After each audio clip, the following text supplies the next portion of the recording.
Welcome to One of Those Times in a Life, a musical journey through songs and stories, Chapter 6, All the Stages of My Life.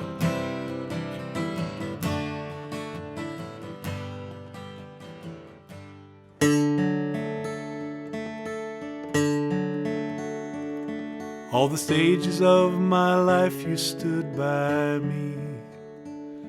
All the times I'd turn around and there you'd be, either hanging on for dear life or shaking your head in delight. All the stages of my life you stood by me. As I begin to share my life in songs and stories, it feels important early on to introduce Mike McCoy. Starting when we were 18, he has always been my friend and often been my singing partner. If I think of each stage or phase or chapter of my life as a separate disorganized shoebox filled with random snapshots, every box would include pictures of one person, laughing, clowning, posing, often acting a little silly and goofy. And that would be Mike McCoy. That first shoebox, likely a 40-year-old orange one that once contained what are now considered vintage Nike running shoes, would have photos from the mid-'60s to the late '70s. There would be pictures of two guys wrestling in the big room of the fraternity, posing on ski slopes, pictures from your All-American College Talent Show in 1968, snapshots of us singing in steakhouse lounges from Seattle to Sun Valley, and pictures from a musical highlight from those days, a 1978 concert at the Brentwood Playhouse in Los Angeles, complete with a small Billboard magazine review. And there'd be pictures of us at each other's weddings and at each other's apartments and the houses we rented during those years.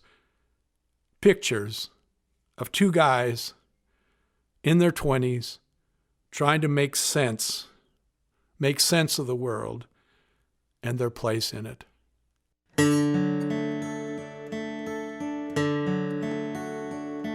There were times I thought for sure that we were flying. Other times I thought for sure that we'd die trying. There were times that we spent falling, other times we had a ballin'. There were times I thought for sure that we were flying.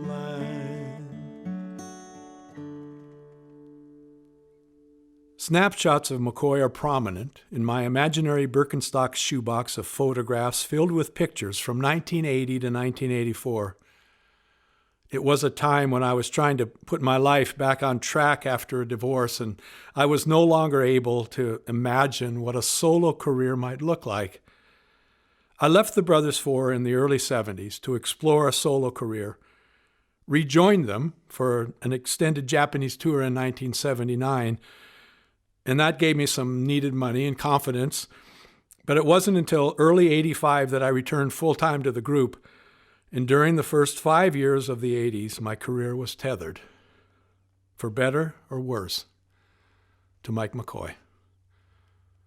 There are a lot of images of the two of us making music through those years. There are those first concerts at the converted church that was the Seattle Concert Theater. There are pictures of us recording the Between Friends album in 1981 in a studio full of great musicians and good friends. Pictures of us on the stages in the Northwest in places like the Spokane Opera House and Meany Hall at the University of Washington. Some amazing moments preserved now in songs we recorded and images, both black and white and Kodachrome, still forever young in memories.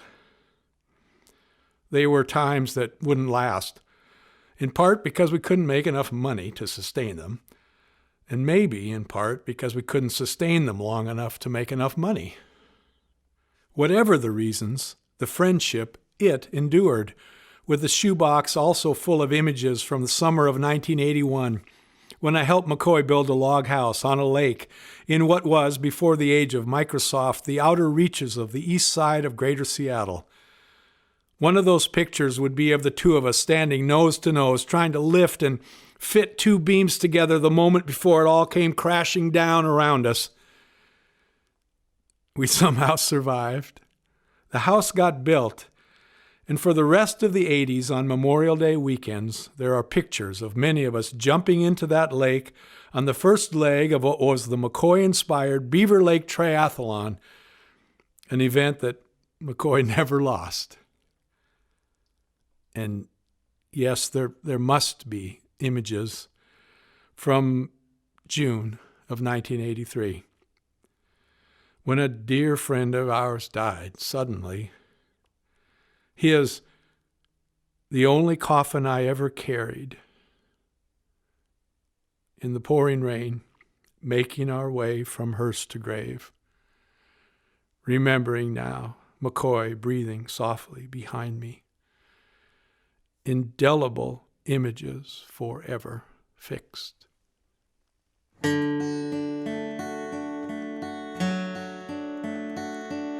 Somehow we faced the music and survived. Got to this stage still standing side by side. Whatever life is bringing, we'll keep going, we'll keep singing. Somehow we faced the music and survived. The shoebox that holds photos from the 1990s would be from a pair of black Bostonian dress shoes. Shoes I wore for 15 years, beginning in 1985 when the Brothers Four performed exclusively in tuxedos. In that box of photos would be a separate envelope, and written on it in black marker it would say Thanksgiving 1995 to Memorial Day 1997. The pictures in that envelope documenting the time that redefined in a most personal way my relationship with Mike McCoy. In the late afternoon, on the Monday after Thanksgiving in 1995, the phone rang. It's McCoy saying he needs to see me. Right now.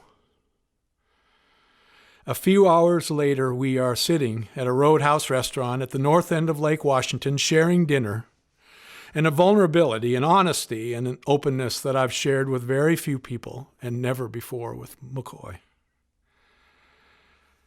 Beginning that night, he trusted me to be part of the process of rebuilding his relationship with himself, his wife, his kids, and the world around him. In the 500 days that followed, I don't remember a day we didn't talk, at least on the phone. Most of the calls were short. Things like, how you doing? Need anything? Calls that always ended with, I love you. We had gone 30 years and never said those words to each other.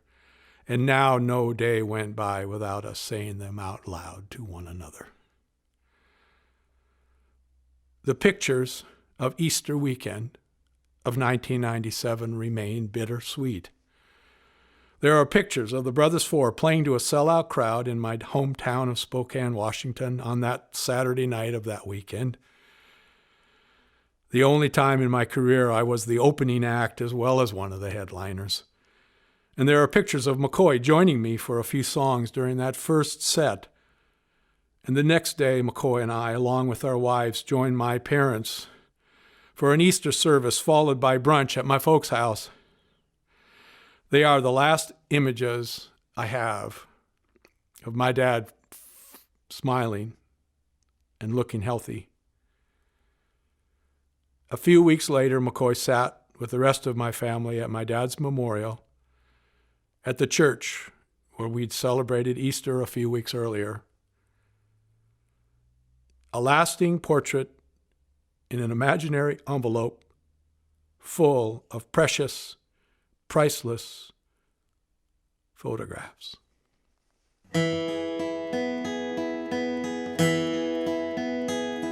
Never thought that we would make it to this stage. Find so much to discover at this age. The best may yet be waiting. We'll be singing, celebrating. Never thought that we would make it to this stage.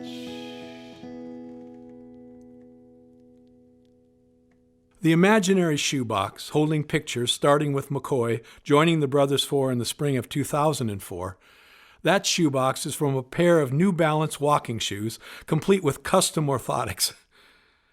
Instead of photographs, there are thumb drives containing digital images with different colored drives labeled by year with black Sharpie on masking tape. Pictures of that first year document 3 legs of a season-long bus tour that the Brothers Four took performing with the Kingston Trio in Glen Yarborough, as well as pictures of 2 trips the group took that year to make music in the Orient. There's a lot of laughter and joy in those pictures. Pictures of the group performing and of McCoy and me putting on our day packs, getting ready to discover or explore some new town or city. One of the recurring images is that moment in each performance when I look over at McCoy and am filled with gratitude and on some level surprised that we're standing there together now. And singing in the Brothers Four, it somehow gave new life and meaning to the music the two of us have made all these years. So there are now pictures of us also recording 20 new original songs for what became Between Old Friends, recorded in the same building with the same band, same producer, same engineer, and many of the same old friends who were part of Between Friends 30 years before. Which brings us to this time, one of those times in a life, using what are precious threads of the life and journey that McCoy and I have made, weaving them together now with other threads to create a yet-to-be-discovered and yet-to-be-created new tapestry, knowing that whatever develops, that at the next stage, McCoy's smiling face is certain to be part of the picture.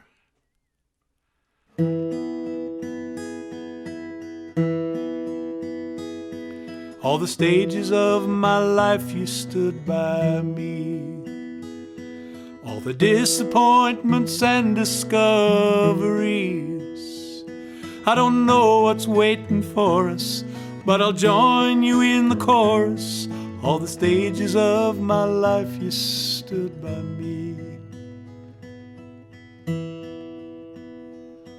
All the stages of my life, you stood by me.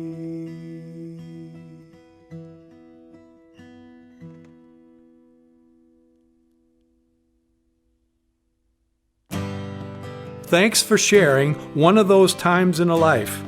The next chapter, sometimes I just have to find a mountain. Hope to see you then.